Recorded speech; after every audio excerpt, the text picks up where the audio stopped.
Okay, ji, Bismillahirrahmanirrahim. I'm sure I'm audible and the screen is there. आज हम जो हैं इंटरनेट की वजह से 2 मिनट लेट हो गए, तो आज हम जो है वो क्लास 2 मिनट बाद में खत्म करेंगे। तो प्रोसीड फर्दर करते हैं से अपनी क्लास की तरफ। अच्छा जी, हम जो है समझने की कोशिश करते हैं थे कुछ। जी वालेकुम अस्सलाम, मरियम जफर साहिबा, आई एम श्योर बिल्कुल ठीक है। हम अक्सर कहते हैं मेरा मूड ठीक नहीं है। हम ये भी कहते हैं कि मिसाल के तौर पर हम बात कर रहे हैं, तो हम बात करते करते मेरा मूड अच्छा नहीं, मेरा मूड ठीक नहीं है। हमने आज तक वर्क के बारे में काफी चीजें पढ़ी, देखा कि वर्क किसी काम के करना, किसी काम को जो है वो देखना, चीज और एक्शन और एक्टिविटी वगैरह वगैरह, ये वर्क हम कहते हैं। लेकिन आपको पता है वर्क का भी मूड होता है। जब इसका मूड अच्छा होता है तो ये अच्छे काम करता है, जब इसका मूड बुरा होता है तो ये कुछ गलत भी करता है। तो आज हम मूड को देखने की कोशिश करेंगे कि मूड जो है वो हमारे पास क्या होता है और उनको समझने की कोशिश करते हैं। मूड बेसिकली एक अंदाज को कहते हैं, मैनर को कहा जाता है। मूड बेसिकली जो है हम वो दिखाता है कि कोई किस किस्म की थॉट को एक्सप्रेस करता है। जब भी आपका मूड ऑफ होगा तो आप जिस किस्म की थॉट्स को एक्सप्रेस करते हैं वो आपके मूड को डिपिक्ट करती हैं। ठीक है। अब मिसाल के तौर पर तो ये बताएगा कि कौन सा वर्ब यूज हुआ। हमारे पास वर्ब के 4 मूड होते हैं। यानी कि जिस तरह से हम कहते हैं ना कि मेरा अभी मूड ऑफ है, अभी मैं मेरा मूड अच्छा है। सो वर्ड के 4 मूड होते हैं। पहला मूड जो है वो हमारे पास होता है इम्पेरेटिव। दूसरा मूड हमारे पास जो होता है वो होता है इन्फिनिटिव। तीसरा मूड हमारे पास होता है जी वो है सब्जंक्टिव। चौथा हमारे पास जो है वो होता है इंडिकेटिव। ये 4 मूड हैं। 4 के 4 याद हो गए आपको कि वर्ड के वर्ब के 4 मूड हैं, इंपेरेटिव, इन्फिनिटिव, सब्जंक्टिव और इंडिकेटिव। मिसाल के तौर पर थोड़ा सा आगे समझते हैं और फिर इन तमाम बातों पे वापस आते हैं। मैं आपसे ये कहता हूँ we go to college every. मुझे बताइएगा क्या ये सिंपली मैं आपके साथ कुछ स्टेटमेंट शेयर कर रहा हूँ, मैं कोई आपसे सवाल पूछ रहा हूँ, मैं अपनी फीलिंग्स को बता रहा हूँ। मैं क्या कह रहा हूँ इस सेंटेंस में, we go to college every day. तो इसमें मैं क्या बता रहा हूँ कि मैं कोई सिंपली स्टेटमेंट दे रहा हूँ, मैं आपको अपना मूड डिपिक्ट कर रहा हूँ या कोई क्वेश्चन जो है वो बता रहा हूँ। तो इसमें हम जो है वो आपको सिंपल स्टेटमेंट दे रहे हैं। चीजें बस अब समझने की कोशिश कीजिएगा।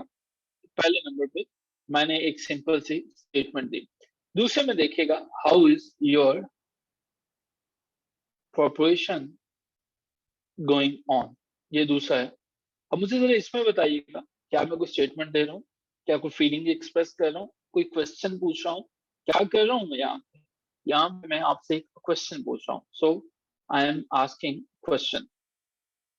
अब नंबर 3 पे देखिएगा। नंबर 3 पे व्हाट सरप्राइजिंग सक्सेस। अब मुझे ये जरा बताइएगा, इसमें मैं कोई मालूमात दे रहा हूँ, मैं इसमें जो है कोई फीलिंग्स बता रहा हूँ या कोई स्टेटमेंट आपके साथ शेयर कर रहा हूँ। डेफिनेटली मैं आपके साथ फीलिंग्स शेयर कर रहा हूँ कि व्हाट इज सरप्राइजिंग सक्सेस। ये मिसालें हमें समझ में आए। आगे बढ़ने से पहले मैं ये एज्यूम कर रहा हूँ कि अभी आपको ये पता है कि एक वर्ब के मूड 4 तरह के होते हैं। इन पे भी हम बात करेंगे, सिर्फ इनके नाम अभी तक आपको याद है। पहला, आपके पास हमारे पास जो है वो इम्पेरेटिव, इंफिनिटिव, सब्जंक्टिव, इंडिकेटिव है। ये किस बिला का नाम है, ये होते क्या है, इनका काम क्या है, ये बात की बात है। अभी सिर्फ नाम याद होने चाहिए।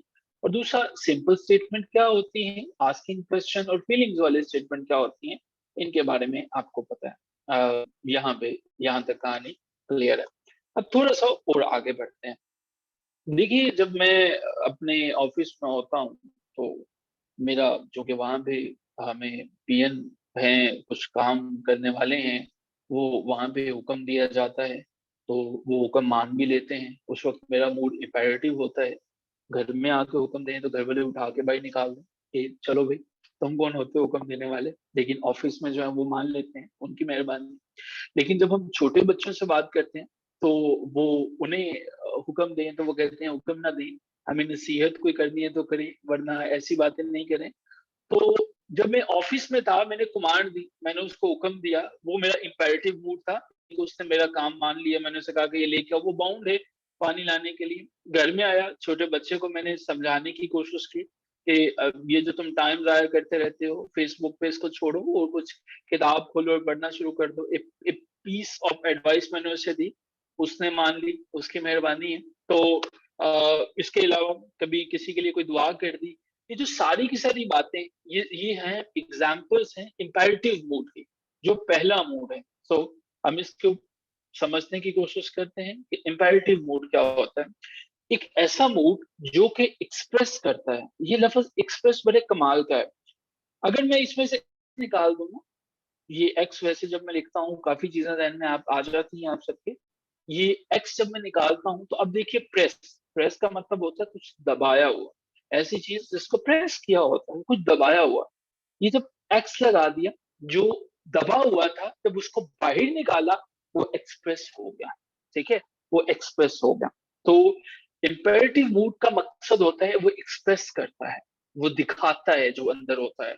अब वो क्या क्या हो सकते हैं? पहले नंबर पे कुमान, COMMANG, कुमांज है कि जब मैंने किसी को कहा, मैंने कहा go and fetch a glass of water for me, so ये उसने मान लिया, ये मेरे पास कमांड है। दूसरे नंबर पे अगर मैं किसी को कहता हूँ take care of your health, अब ये मुझे बताइएगा ये क्या है? ये क्या मैं रिक्वेस्ट कर रहा हूँ या मैं उसको एडवाइस कर रहा हूँ? क्या कर रहा हूँ? क्या कर रहा हूँ यहाँ पे? मैं take care of your health कर रहा हूँ। सो हमारे पास इम्पेरेटिव की दूसरी एग्जाम्पल, पहली कमांड है, दूसरी एडवाइस है, और तीसरे नंबर पे जब हम किसी को कहते हैं काइंडली हेल्प अस, तो अब मुझे बताइएगा इसमें मैं क्या कर रहा हूँ? कमांड कर रहा हूँ, रिक्वेस्ट कर रहा हूँ, या एडवाइस कर रहा हूँ? ठीक है, काइंडली हेल्प अस। सो यहाँ पे हम जो है वो रिक्वेस्ट कर रहे हैं। ओके जी, अब यहाँ तक हमें समझ में आया, ये हमारे पास था इम्पेरेटिव मूड। पहला मूड वर्ब का समझ में आ गया आपको? If yes then that's great, अगर नहीं तो आप स्क्रीनशॉट इसका लेके अपने क्वेश्चंस पूछ सकते हैं। पहला मूड हमने समझ लिया। अब कहानी में ट्विस्ट आता है, अब हम थोड़ा सा आगे बढ़ते हैं। अब हमारे पास इन्फिनिटिव मूड आता है। इन्फिनिटिव मूड, ये इन्फिनिटिव मूड क्या होता है? सो इन्फिनिटिव, अच्छा, कहानी में आगे बढ़ने से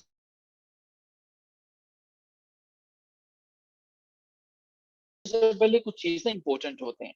अब ऐसा तो हो नहीं सकता कि इन्फिनिटिव जो है उसको किसी ने बिला वजह ही इन्फिनिटिव कह दिया हो। इसके पीछे इसको जो है वो फेल मस्दर भी कहा जाता है उर्दू में। इन्फिनिटिव मूड से मुराद हमारे पास ये ऐसा मूड है जो कि नेम आउट करता है। आवाज कट रही है, अच्छा थोड़ा सा बियर कर लीजिएगा, हमारे पास कनेक्शन में प्रॉब्लम है। लेकिन अगर ये प्रॉब्लम रिजॉल्व नहीं होती तो मुझे दोबारा बताइएगा, फिर या तो ये प्रॉब्लम रिजॉल्व हो जाएगी या बिल्कुल नहीं होगी, दोनों में से एक चीज हो जाएगी। तो अभी तो आई एम श्योर आवाज ठीक आ रही है, अभी ठीक है, सही आ रही? No, okay great. Infinitive mood का काम ये है कि ये कोई एक्शन मैंने किया, एग्जाम्पल से समझने की कोशिश करते हैं। No we want to go home. अब यहाँ पे क्या था? जो एक्शन है, एक्शन है, इन्फिनिटिव मूड ने एक्शन के बारे में बताया। जिस तरह से ये है, क्या इसमें कोई काम है? ये एक्सप्रेस करता है the mood is use to name an action. तो no we want to go home, क्या ये किसी एक्शन की तरफ बात कर रहा है? डू यू थिंक इसके अंदर किसी एक्शन की तरफ बात हो रही है? No we want to go home, yes. क्या इसमें कोई टाइम या टेंस है, कोई जमाना है, कोई टाइम है? इन्फिनिटिव मूड जो है, क्या इस सेंटेंस में मुझे बताइए कोई टेंस है? No we want to go home, कोई टाइम है, कोई टेंस है? जो जमाना कोई है इसके अंदर जो है, वो कब जाना चाह रहे हैं, कब की बात है, क्या है? इन्फिनिटिव मूड, ध्यान से सुनिएगा मेरी बात। इन्फिनिटिव मूड जो है किसी भी एक्शन के बारे में बताता है, उसके टाइम को, टेंस को बयान किए बगैर। ठीक है। अब थोड़ा सा आगे चलते हैं, इस एग्जाम्पल से आपको मजीद क्लियर हो जाएगा। ही wanted to help the poor man। अब मुझे बताइएगा, इसमें सिर्फ एक्शन है, टाइम मेंशन नहीं है। क्या टाइम मेंशन है? he wanted to help the poor man, क्या कोई टाइम मेंशन है? he wanted to help the poor man previous year, he wanted to help the poor man yesterday। Time mention है? नहीं है। इन्फिनिटिव क्या करता है? वो एक्शन के बारे में बात करता है। ठीक है। अब जब मैं ये कहता हूँ वुड यू, आपके पास एग्जाम्स में, कम्पिटेटिव एग्जाम्स में वो आपको सेंटेंस दे देगा और आपसे पूछेगा कि ये बताइए इन्फिनिटिव मूड है, ये बताइए सब्जंक्टिव है, ये बताइए इंपेरेटिव है। Would you like to eat something. अब मुझे यहाँ पे गाइड कीजिएगा कि यहाँ पे टाइम मेंशन है, would you like to eat something, तो कोई टाइम है कि कब मेंशन है? तो ये इन्फिनिटिव मूड कहलाएगा। ठीक है, इन्फिनिटिव मूड है। दूसरा मूड भी क्लियर हुआ, हमने इसको भी समझने की कोशिश की। जरा मूड डिफिकल्ट होते हैं। अब हमने क्या किया, अब हम तीसरे मूड की तरफ बढ़ते हैं, जो कि हमारे पास है सब्जंक्टिव मूड। ये सब्जंक्टिव मूड क्या होता है, समझने की कोशिश कीजिएगा। एक एग्जाम्पल लिखते हैं, वो that I were a great scholar, वो that I were a great scholar. ये मूड जो है वो एक्सप्रेस करता है किसी विश को, किसी डिजायर को, किसी विजडम को। सो वो that I were a great scholar, क्या इसके अंदर कोई ख्वाहिश का जिक्र है, कोई विश है? वो that I were a great scholar, yes it is. अब मुझे ये बताना है आपने कि ये सब्जंक्टिव सेंटेंस है, इंपेरेटिव है, या ये कोई और है। मैं यहाँ पे लिखता हूँ, if she be.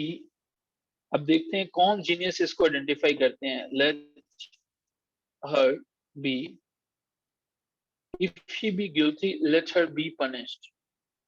so what do you feel? so ये हमारे पास सब्जंक्टिव में हमारे पास एक और चीज होती है, कोई कंडीशन भी होती है। ठीक है, समथिंग एज अ कंडीशन। अगर ऐसा हुआ तो, अगर वो हुई तो। ठीक है, ये हमारे पास सब्जंक्टिव है। आगे देखिएगा, walk with care लेस्ट you should fall. ये कौन सा वाला मूड है हमारे पास? क्या सब्जंक्टिव है या कोई और है? वंस अगेन ये सब्जंक्टिव है। अच्छा ये मुझे बताइएगा, to err is human, to forgive divine। अब ये कौन सा मूड है? सब्जंक्टिव है, इन्फिनिटिव है, इंपेरेटिव है, कौन सा है? सादिया को ये सब्जंक्टिव लग रहा है, ग्रेट। बाकियों को ये क्या लगता है? ये सेंटेंस जो है वो very good, well done. Mariyam Zafar साहिबा, वॉक विद केयर वाला कैसे? ये हमारे पास इन्फिनिटिव है। ठीक है, इन्फिनिटिव है, इसमें हमारे पास एक्शन का नाम है, एक्शन को नेम आउट किया गया है लेकिन टाइम मेंशन नहीं। अब हम लास्ट जो है मूड पे बात करते हैं, और हमारे पास लास्ट मूड है जी हमारा indicative mood. I am sure कि आपके सामने जो है वो नई स्क्रीन ऐड हो चुकी है, और ये है हमारे पास इंडिकेटिव मूड। इंडिकेटिव मूड जो है वो क्या होता है? अच्छा जी, जब आप कोई क्वेश्चन पूछते हैं, कुछ चीज एक्सप्रेस करते हैं, कोई फीलिंग एक्सप्रेस करते हैं, वो इंडिकेटिव मूड होता है। ठीक है, इंडिकेटिव मूड हमारे पास जो है वो क्या होता है? अ, जाहिदा साहिबा, मैं 17 मिनट की हमने क्लास ले ली है, आप कोई एक टॉपिक मुझे बता दें जिसको मैं रिवाइज कर सकूं। ये तो रिवाइज तो मैं बिल्कुल कर दूं सारे का सारा, लेकिन फिर हम आगे बढ़ नहीं सकेंगे। क्या ख्याल है? आपको एक चीज अगर आपको नहीं समझ में आई तो आप वो बता दें, या कोशिश की जा सकती है कि क्योंकि वैसे भी संडे में सैटरडे संडे ऑफ है, कि संडे को आपके साथ रिकॉर्डिंग शेयर हो जाए, अगर आप इजाजत दें तो। अच्छा जी, इंडिकेटिव को ब्रीफली इसको डिस्कस कर लेंगे। Okay, thank you. Indicative mood जो है हमारे पास फैक्ट्स बताता है स्टेटमेंट की फॉर्म के अंदर जो है वो। मिसाल के तौर पर यू किक्ड द बॉल, ठीक है। एक ऐसा मूड है जो कि फैक्ट बताता है स्टेटमेंट की तरफ तौर पर, ठीक है। अच्छा, ये मुझे बताइएगा, ये क्या किसकी एग्जांपल है? स्टे देयर, बस स्टे देयर, ये कौन से वाला है? स्टे देयर क्या है? क्या इंपेरेटिव है, इंडिकेटिव है, या कुछ और है? स्टे देयर, ये कौन से मूड की एग्जांपल है? Stay there, yes. Stay there हमारे पास है वो इंपेरेटिव की। You have pass the examination, ये हमारे पास जो है वो कौन सा मूड का सेंटेंस है? You have pass the examination, कौन सा है जी? Yes, great, you have pass the examination, जिसमें हम जो है स्टेटमेंट बताते हैं, जिसमें हम जो वो एक सिंपली इंडिकेटिव है। एक और सेंटेंस देखिएगा, समीना सिंग्स एवरी फ्राइडे, जी, ये कौन सा है? इंडिकेटिव, बिकॉज यहाँ पे हमारे पास वर्ब जो है वो इंडिकेटिव मूड में है। अच्छा, एक और देखिएगा, is Mariyam the lead in this scenario, so what do you mean, कौन सा है? हमारे पास ये जो क्वेश्चन पूछता है, ये भी हमारे पास इंडिकेटिव मूड होता है, ठीक है। सो ये हमारे पास जो है वो चार मूड्स होते हैं। पहले हमने जो है वो डिस्कस किया, जाहिदा आपके लिए मैं इसको रिवाइज कर रहा हूँ, इसको थोड़ा सा इधर कर लेते हैं। हमने बताया कि जिस तरह से इंसान के भी कुछ मूड होते हैं। पहला मूड हमारे पास जो है, मूड करता क्या है? थॉट्स को एक्सप्रेस करता है। जब हम बात करते हैं तो जो थॉट होती है उसको एक्सप्रेस करता है। इंपेरेटिव मूड है, इन्फिनिटिव है, सब्जंक्टिव है, इंडिकेटिव है।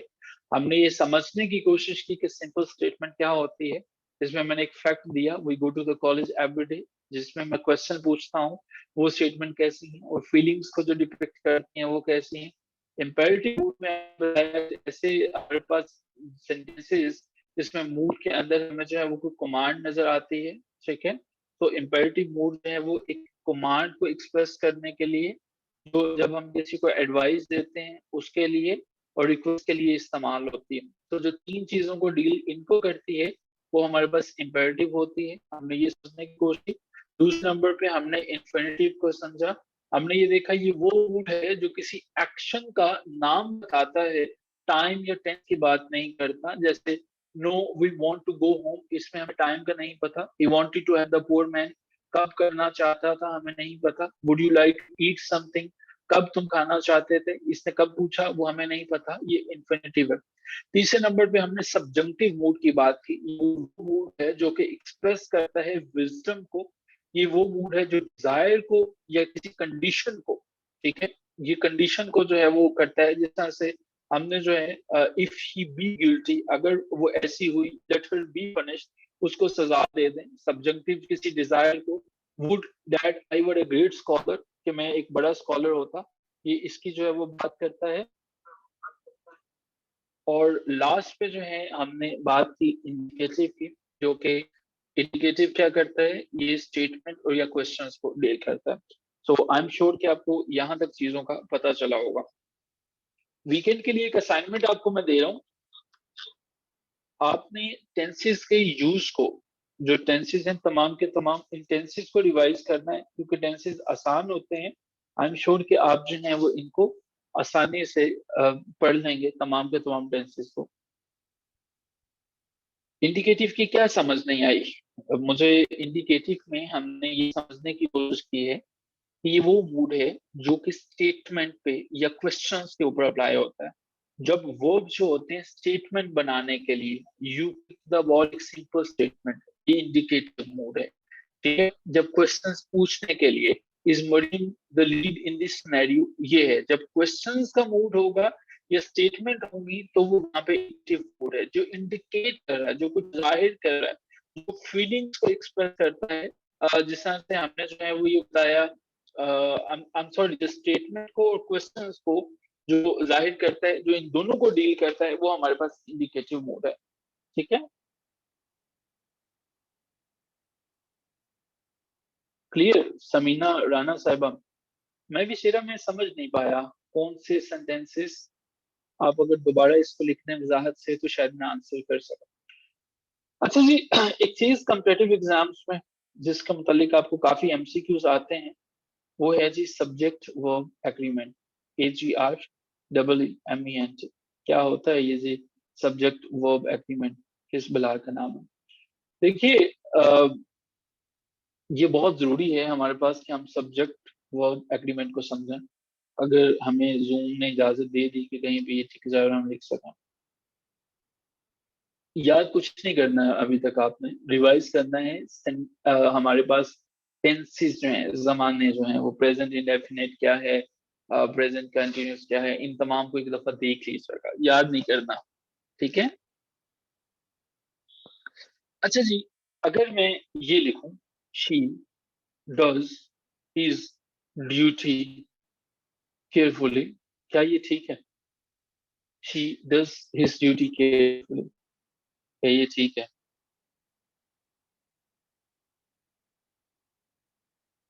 ये ठीक नहीं है। ये क्यों ठीक नहीं है? क्योंकि हमारे पास सब्जेक्ट वर्ब एग्रीमेंट इसमें नहीं है। पहला रूल समझने की कोशिश कीजिएगा। सब्जेक्ट वर्ब एग्रीमेंट में पहला असूल कभी ना भूलिएगा कि जो फेल होता है, जो हमारे पास वर्ब होता है, वो हमेशा मुजक्कर मोनस वाहद जमा के लिहाज से फाइल के मुताबिक होना चाहिए। ठीक है, फाइल के मुताबिक होना चाहिए। पहला रूल, जिसकी एग्जाम्पल ये है, शी डज हर ड्यूटी जो है वो केयरफुली आना चाहिए था, ना कि हिज ड्यूटी जो है वो इसके अंदर आएगा। ठीक है जी, क्लियर हो गया? अब आगे चलते हैं, रूल नंबर 2 जो है वो देखने की कोशिश करते हैं ये क्या होता है। अच्छा जी, मैंने जब लिखा Maryam and Rida are watching TV, जब मैंने दो नाउन्स को दो इसमों से जो है वो मिलाया, ठीक है, दो नाउन थे, ये हमारे पास जो है वो, एक ये नाउन है, एक ये है, इनको मैंने एंड से मिलाया। एंड से मिलाने के बाद जो वर्ब आएगा वो जमा आएगा। ठीक है, Maryam and Rida is watching TV नहीं होगा, आर होगा। ठीक है, वर्ब जमा यूज होगी जब जो है वो दो होंगे। बेसिक रूल है, लेकिन बाज़ औक़ात ये बेसिक सभी लोग गलत कर देते हैं, इसलिए मैंने इसको एक्सप्लेन किया। ठीक है, लेकिन एक और चीज देखिएगा, एक और चीज देखिएगा, the liberator and founder of Pakistan were born in Karachi, क्या ये सेंटेंस ठीक है? The liberator and founder of Pakistan were born in Karachi, क्या ये सेंटेंस ठीक है?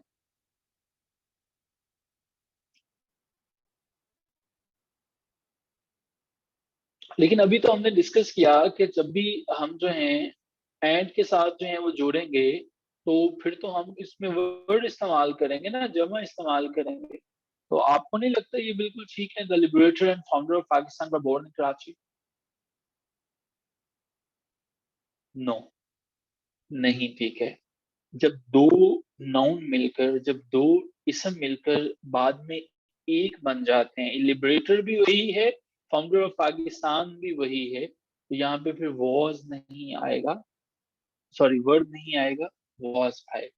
ठीक है, वॉज आएगा। अच्छा जी, लेकिन जब दो फाइल मिलकर अब आगे समझते हैं, रूल नंबर 4 समझने की कोशिश करते हैं। मैंने लिखा slow and steady win the race. अगर द दोनों के साथ लगा होता तो सेपरेट पर्सन होते, लेकिन एक के साथ द लगा है तो मतलब एक ही विन द रेस। क्या ये ठीक है? Slow and steady win the race, ये गलत है। Slow and steady win the race. अब गौर से सुनिएगा, ये असूल बड़ी दफा पेपर में आ जाता है और आपको फिर काफी प्रॉब्लम होती है जब आप इन रूल्स को नहीं आपने समझा होता, ना इनको याद रखा होता है।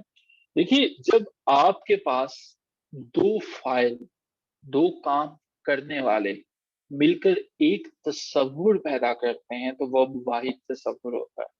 Slow and study wins the race जो है वो ठीक होगा। ये चार के चार असूल याद हो गए। अगर कोई ऐसा पार्टिसिपेंट है जिसे नहीं आए ये जो सब्जेक्ट वर्ब एग्रीमेंट के चार रूल्स, वो पूछ सकता है। ठीक है। पांचवें पे चलते हैं, पांचवा रूल जो है वो डिस्कस करने की कोशिश करते हैं। ओके जी, एट नंबर 5 लास्ट रूल बता दें, फोर्थ में। जी जी जी जी जी, sure sure sure sure. Slow and steady दोनों के दोनों जो हैं वो यहाँ पे काम करने वाले हैं, फाइल हैं। ठीक है। स्लो एंड स्टेडी, जब दो फाइल मिलकर, दोनों के दोनों फाइल, दोनों के दोनों जो है वो सब्जेक्ट मिलते हैं, स्लो एंड स्टेडी, दो काम करने वाले हैं और मिलकर एक तस्वुर पैदा करते हैं, एक बात करते हैं, एक तस्वुर। अब इनका तस्वुर क्या है? स्लो, स्लोली एंड स्टेडी, ये यहाँ की तस्वुर है। तो वहां पे हमारे पास जो है वो क्या आएगा? वर्ब वाहिद हो। समझ में आया आपको? दो फाइल मिलकर एक तस्वुर पैदा करें। इनका तस्वुर यहाँ पे था कि विन करना है रेस को, तो यहाँ पे हमारे पास जो है वो क्या आएगा? वो हमारे पास जो है वो क्या आएगा इसकी? Simple is that, win. ये आपके पास गलत आएगा ना लिखा हुआ, शमीना, ये गलत लिखा हुआ आएगा। आपको जो है वो इसको ठीक करना होगा, जैसे अभी हमने गलत लिखे हैं आपके सामने। वो ऐसे तो नहीं आपसे पूछेगा कि इसके साथ क्या आएगा। आपको रूल्स याद नहीं करने हैं, आपको ये समझ में ठीक करने आने चाहिए। ठीक है। अच्छा जी, अगर किसी सेंटेंस के शुरू में ईच आ जाए, अगर किसी सेंटेंस के शुरू में एवरी आ जाए, अगर किसी सेंटेंस के शुरू में नीदर आ जाए, अगर किसी सेंटेंस के शुरू में नन आ जाए, अगर किसी सेंटेंस के शुरू में ईधर आ जाए, अगर किसी सेंटेंस के शुरू में एनीवन आ जाए और मैनी अ, डिलीट कर दें। उस सेंटेंस पे वर्ड ही ना करें, उसको जाया करें, फजूल है वो, लिखने वाले ने गलत लिखा है। आप पेपर वापस ऐसा नहीं करेंगे आप। अच्छा, आप करेंगे क्या कि ऐसे जब फिक्रे के अंदर सिचुएशन आपके पास होगी, ये वर्ड्स आपने याद कर लिए हैं, इनमें आपने करना ये है, एग्जाम्पल बल्कि देखते हैं उसके बाद आपको मैं बताता हूँ कि क्या करना है। अच्छा जी, none of boys, none of these boys are my friend. ये ठीक है ना? None of these boys. अगर कोई हमारे पास नाउन या प्रोनाउन, बल्कि इसको फिक्रे के शुरू में आ गया है, तो वर्ब वाहिद इस्तेमाल होगा। None of these boys is my friend. Voice issue अभी ठीक है रुकैया, मेरा ख्याल है इससे ठीक होना चाहिए वैसे। Is it fine now? Okay. So जब भी none, either, anyone, any other, neither, every, यहाँ पे none of boys is my friend आएगा। नहीं, सिर्फ सही नहीं है। आवाज की बात कर रहे हैं, सेंस की बात कर रहे हैं।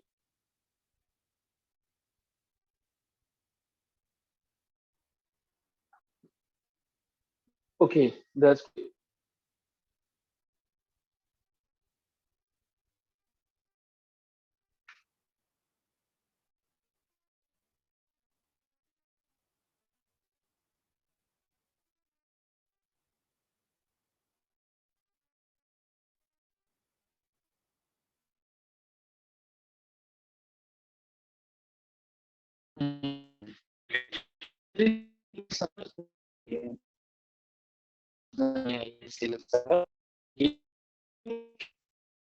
इसकी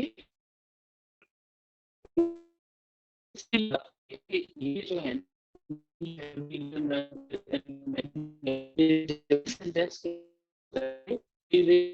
बॉयज है ना, तो बॉयज यहाँ पे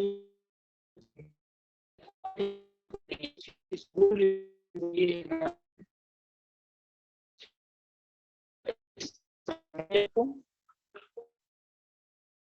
अच्छा आवाज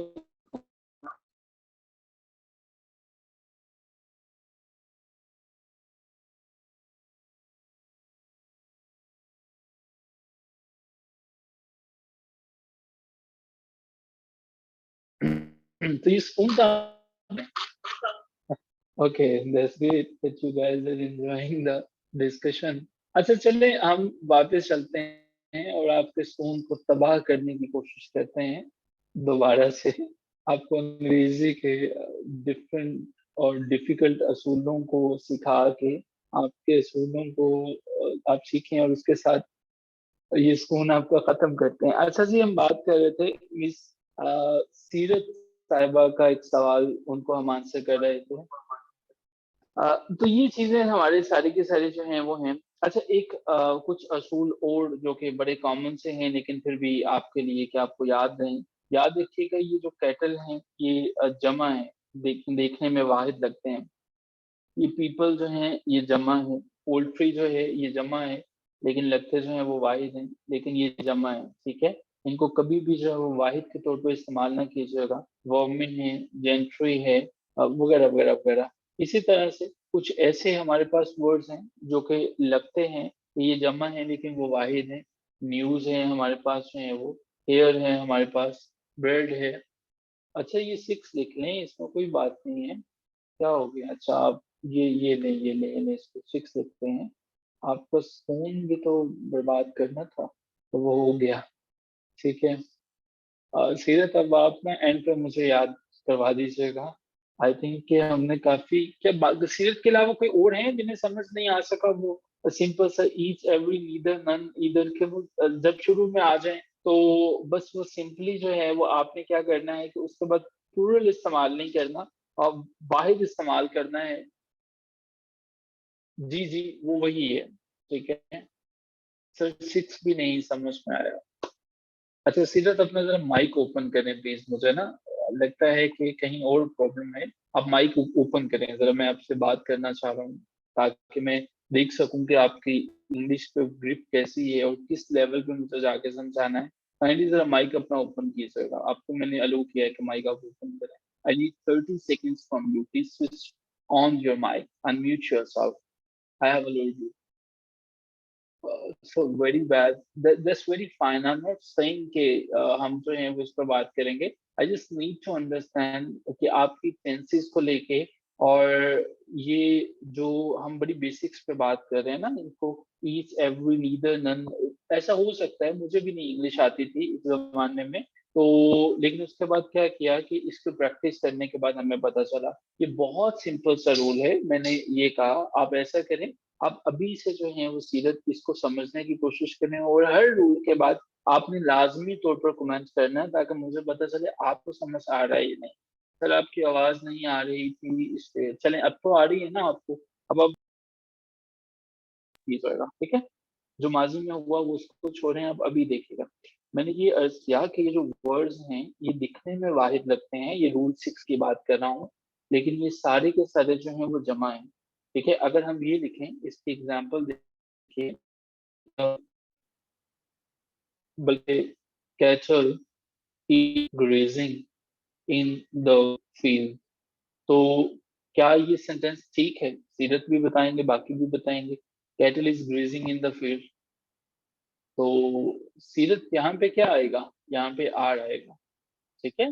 इसी तरह से people is watching the moon, तो यहाँ पे क्या आएगा? वंस अगेन यहाँ पे आर आएगा। सो ये बात हमने जो है वो सिर्फ डिस्कस किया। इसी तरह से जो है वो हमने ये लिखते हैं कि two news are good in these days. तो ये हमने कहा कि ये दिखने में बज़ाहिर लगता है कि आपको ये जमा है, लेकिन ये है तो वाहिद। News is good in these days ना। ठीक है, हम जो है वो अगर ये लिख दें knowledge are bad things to proceed further. ये हमारे पास क्या है, नॉलेज इज। तो ये मैं रिक्वेस्ट कर रहा हूँ कि न्यूज है, ब्रेड है, फिजिक्स है हमारे पास, प्रोग्रेस है, ठीक है, फर्नीचर्स हैं, फर्नीचर है, आई एम सॉरी, ये सब के बाद जो है वो आपको क्या होता है, ये वाहिद है, तो इसमें हम जो है वो इज लगाते हैं, और जिस लिहाज से ये सवाल हो रहे हो, ठीक है। तो यहाँ तक जो है वो मैंने आपसे रिक्वेस्ट की। अब जो है वो टाइम हो गया है, आपको पहले तो देखने का कि आपने जो समझा है वो कहाँ तक समझा है। अब हम एक्सरसाइज की तरफ चलते हैं, और प्रीवियस पेपर्स के कुछ क्वेश्चंस मैं आपके साथ शेयर कर रहा हूँ, ताकि मुझे पता चले कि कहाँ तक आया आपको समझ रहे हैं। देखते हैं कितने जीनियस हमारे पास ऐसे हैं कि जो इसको सही कर पाते हैं। शहजाद एंड अली जो अभी हमने डिस्कस किया उसी में से, क्रिकेट यस्टरडे। जी, Shahzad and Ali dash playing cricket yesterday. जिन्होंने आर लगाया है बहुत अच्छा किया है, बड़े ज़हीन है ये। और मैं तो हैरान हूँ कि वैसे यस्टरडे भी है, लेकिन फिर भी चलें। Well done.